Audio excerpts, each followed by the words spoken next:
seule question qu'il faut se poser avant de commencer la vidéo, c'est est-ce qu'il faut arrêter la crypto et repartir travailler au McDo? Parce que là, quand on voit le Bitcoin s'effondrer aux 34 500 et qu'on voit le GLD nous faire un pic aux 112 dollars, la question, ça pose peut-être pas deux fois.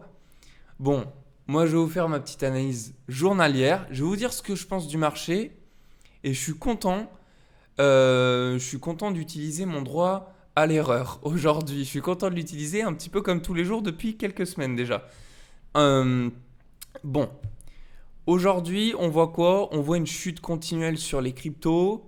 Moi, ça m'amuse pas. Je pense que vous, c'est pareil. Pour tous ceux qui veulent long. Après, pour ceux qui font des shorts, bah écoutez, tant mieux pour vous. C'est un plaisir. Bon, en soi, qu'est-ce qui est affolant? Est-ce que c'est affolant que ça tombe plus bas? Non. Moi, je trouve que c'est génial parce que tu peux racheter. Maintenant, il faut prendre en compte trois facteurs. Tu as le premier facteur, c'est les gens qui sont en mode observation du marché. Ok, donc peut-être toi, derrière ton écran, t'as pas investi, t'as tout en USDT, voilà, c'est observation. T'as le deuxième, c'est le vendeur. Lui, tu sais, c'est celui qui a vendu genre ici, tu vois, et qui est en train de prendre tous ses profits actuellement. Ok. Et t'as la troisième position, c'est quoi? C'est l'acheteur. Donc en fait, lui, ben, il est clairement en train de prendre cher. Ça veut dire quoi? Ça veut dire qu'il a peut-être acheté ici, au même endroit que le vendeur, et qu'il est en train de subir toute cette chute ou qu'il s'est carrément même fait liquider. Il faut savoir une chose, c'est que sur le marché des cryptos, tu as plus d'acheteurs que de vendeurs. Donc, parti de là, mettons-nous d'abord dans le côté des acheteurs. Toi, quand tu achètes, alors là, je me suis mis sur Elrond, on va se mettre sur Bitcoin puisque c'est une vidéo Bitcoin. Ici, tu te mets à achat, pardon. Qu'est-ce que tu es en train de te dire? Tu es en train de te dire, c'est la merde, je suis en train de souffrir là. Je suis en train de souffrir. Qu'est-ce que je vais faire?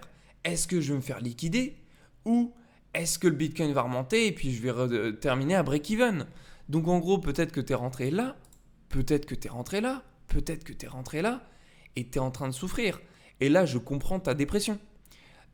Tout ça n'est pas valable qu'en mode futur. C'est aussi valable pour tous les gens qui ont un compte spot et qui ne digèrent pas la baisse qu'on a subie là du plus haut au plus bas de 30%. Qui n'ont pas l'habitude des cryptos, qui voient, ils passent de 1 million à 600 000 et ils se disent ok, c'est la fin de ma vie. Donc, il faut prendre en compte ça. Donc ça veut dire quoi? C'est si on a une majorité d'acheteurs sur le marché des cryptos et que si la majorité est en mode pression, sous pression, eh ben, c'est quoi? C'est la capitulation qui commence à arriver. Moi, c'est clairement ce que je suis en train de voir. J'étudie rarement le schéma de Wyckoff, donc je peux en faire que des déductions. Mais regardez, ici, on a ce qu'on appelle une accumulation. Et qu'est-ce qu'on a fait? On a fait souffrir tout le monde au dernier moment.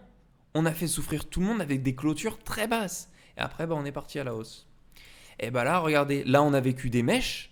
Et là, on est en train de faire des clôtures à des niveaux clés. Ça fait très peur. Est-ce que ce serait justement pas le moment clé pour se dire que effectivement ça repartira à la hausse? Je vous rappelle qu'on est sur des zones d'achat. Le schéma que je vous ai fait là, c'est celui auquel je crois. Là, vous allez croire que je vous prends pour des... je ne sais pas comment on peut trouver le nom. Et que je déplace à chaque fois mon bidule parce qu'avant il était là, maintenant je le mets là. Pour moi, c'est vraiment ce qui va se passer. Bon, qu'importe quand ça remontera. On est toujours dans la buy zone. Ce sera le moment où on sera en dessous. Il faudra peut-être commencer à s'inquiéter. Moi, je m'en fiche en fait ce qui se passe. Il faut savoir une chose, c'est que moi là, je suis dans aucune position future. Moi, je te l'ai dit depuis le début. Je suis dans aucune position. Moi, mon setup, il est déterminé. Je n'applique pour le moment rien. Je suis en train j'en ai déjà construit, si tu veux. Mais là, je suis en train de m'entraîner à faire des positions. Chaque jour, là, pendant un mois, je vais tester pour voir si c'est rentable. Mais je n'ai ouvert encore aucune position future. Donc, si tu veux, moi, je m'en fiche un peu. Je suis en mode observateur, tu vois. Donc, tu as le camp sous pression qui est des acheteurs. Maintenant, on va voir le camp des vendeurs. Les vendeurs, eux, ils sont contents. Mais vendeurs, qu'est-ce qu'ils se disent? Ils disent, on est dans un bad range, là. C'est peut-être le moment de prendre les profits. Donc, c'est peut-être ça aussi. C'est peut-être s'ils prennent les profits, le cours peut très bien facilement remonter. Donc, moi, c'est pour ça que je vous dis, là, pour moi, le scénario, il est toujours le même. Pour moi, là, on est en train de faire peur à tout le monde. On est en train de faire peur pour remonter. Je garde ce truc en tête. On verra bien ce qui se passe. Je suis pas là pour vous vendre du rêve. Hein. Moi, je vous dis, hein, si ça passe au 29 000, ça passe au 29 000. On va pas tergiverser plus loin. Mais pour moi, je te dis, c'est ça qui va arriver. Il y a juste un bémol. C'est au niveau ici du long short ratio, on est trop dans le positif. Beaucoup trop. Mais c'est intéressant. Ouais, c'est intéressant parce que quand on continue de descendre, tu vois, quand on avait fait cette chute, il y avait beaucoup d'ordres qui s'étaient ouverts alors que là, c'est l'inverse. Donc ça veut dire, comme je te l'ai dit, il y a des acheteurs qui continuent, mais comme ça s'égalise, ça veut dire qu'il y a aussi des vendeurs qui prennent leur profit. Tout comme je te le disais. Donc, on attendra demain l'ouverture des marchés américains, voir ce qui se passe à ce moment-là. On a ce soir la clôture weekly pour le Bitcoin. Je pense que c'est clairement mort. Que l'on clôture au-dessus, alors pas au-dessus de la zone des 0,786 pour le coup. Attendez, j'ai une zone clé sur laquelle il faut qu'on clôture. Voilà, cette zone-là, la zone des 37 500, j'y crois pas vraiment. Ça peut, hein. Sait-on jamais, mais j'y crois pas. Et au niveau de GLD, il y avait une zone clé super importante. Alors j'ai dû la supprimer. C'est une zone, je vais te la dessiner, juste là. Tu vois, cette zone-là sur laquelle on a fait un flip, on a rebondi en tant que résistance. Tu vois, cette zone, si on n'arrive pas à clôturer au-dessus, comme je t'ai fait la schématique ici, ça sent pas bon. Ça sent clairement pas bon. Il y a un truc quand même sur EGLD. J'en profite pour te le montrer, c'est qu'ici, on s'est arrêté pile sur les 112. Alors, c'est magique, ça. Ça, c'est magique. Ça représente, tu vois, le bas de notre rectangle. Comme quoi, ça sert tellement bien. Ici, ça correspond quoi à la mèche qu'on a là. Donc, ça veut dire qu'on a de la réaction. Alors, quand on a ce genre de réaction, je vais vous mettre en 1 heure. Vous voyez, c'est remonté assez rapidement. Et là, ça remonte très rapidement. Il y a de cette probabilité, on parle bien de probabilité, qu'on aille partir en dessous ici. Pourquoi ? Tout simplement parce que comme on rebondit toujours au même endroit, on a beaucoup de stop loss qui se sont accumulés. Beaucoup de stop loss et aussi beaucoup de personnes prenant des effets de levier trop conséquents.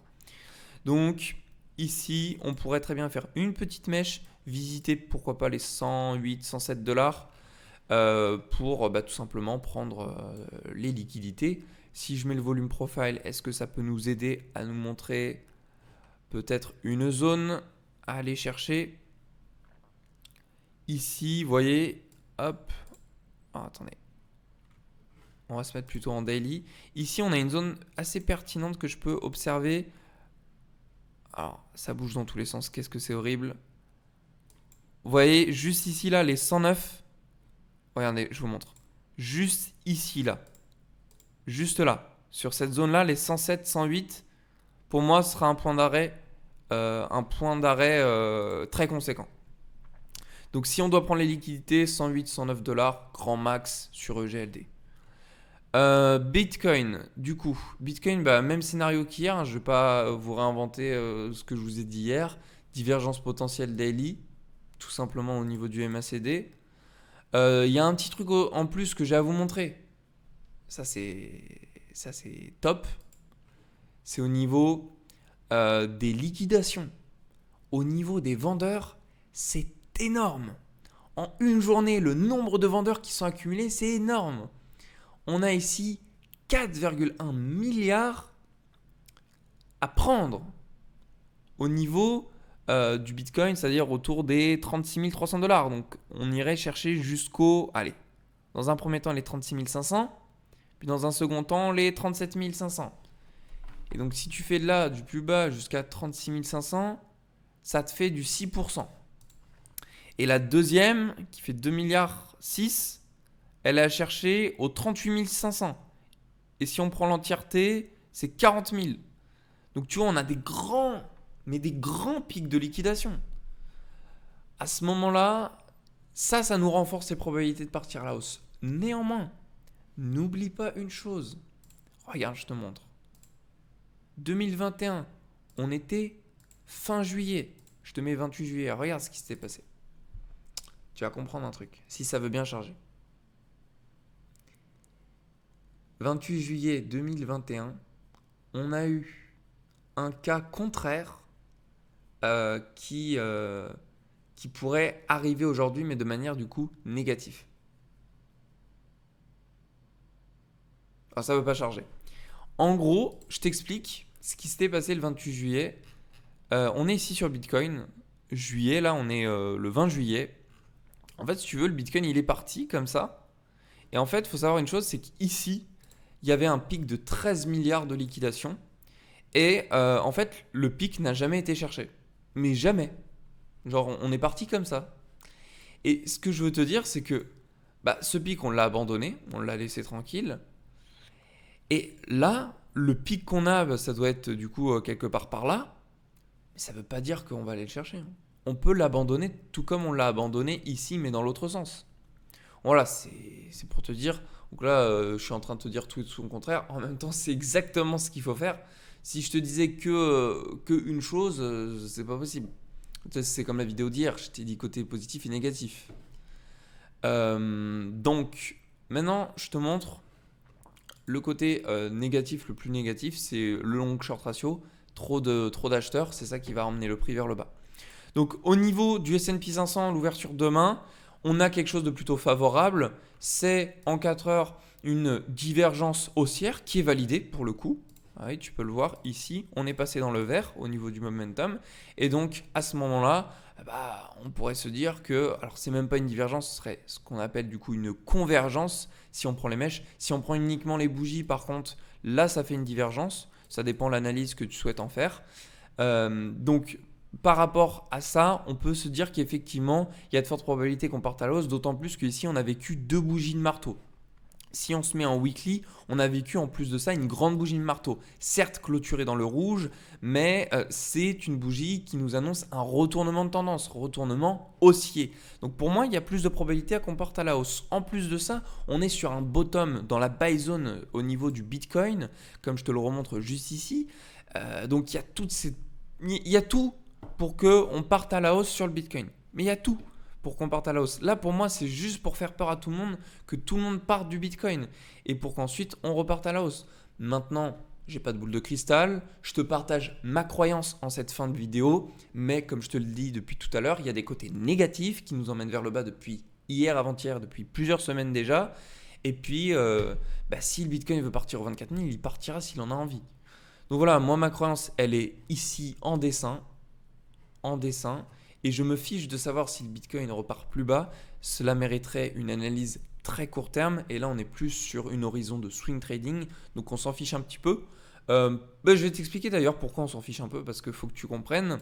En fait, tout simplement, si tu prends une position à partir d'ici, je sais pas, tu avais pris ici, voilà, tu es en perte, tu avais pris aux 37 500 $. En fait, en swing trading, très généralement, tu vas te référer à des points bas assez éloignés. Donc en fait, tu vas te positionner par exemple avec un point bas en dessous de celui-ci, des 32 900. Et donc oui, le Bitcoin, ça ne veut pas dire qu'il peut revenir chercher cet endroit-là, hein, tout à fait. Mais en fait, nous on va se référer à ça, c'est pour ça qu'on s'en fiche un peu. Là on est en perte, c'est embêtant, mais tu regardes, ça ne veut rien dire. Tu vois, on peut très facilement repartir à la hausse très rapidement comme on avait pu le vivre ici ou comme on avait pu le vivre encore ici 24 janvier. Donc voilà, pour le moment, pour ceux qui avaient acheté ici et que vous avez mis du coup un stop loss juste en dessous du précédent bot au 32 900, oui, vous êtes en train de souffrir, mais gardez votre position. Normalement, vous êtes prêt à accepter la perte. C'est ça aussi, il faut être prêt à accepter la perte. Et la target, on aurait pu prendre soit le top, donc ça fait un risque de 2,3 pour 1. Ça, c'est là où je me suis positionné, hein. Ça ne veut pas dire qu'il y en a ils sont positionnés là, il y en a ils se sont mis plus bas. Bon, enfin bref, on va se remettre comme ça pour mon exemple. Et puis sinon, l'autre target, moi c'est la target phare, clairement c'est celle à laquelle je m'attends. C'est celle-ci. Regardez, hop, petite target, zone d'OTE short, ici 55 000 $. Pour être tout à fait franc, moi je vous mettrais même 54 000.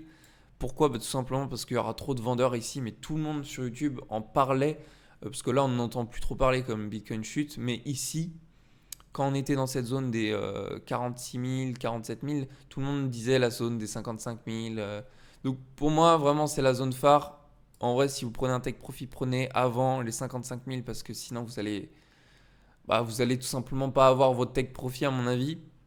Donc ici, ça ferait du 3,3 pour 1 et c'est très très bien comme ça. Ça, c'est une belle position swing trading. Rien de plus à dire là-dessus. Voilà, c'est topissime. C'est topissime.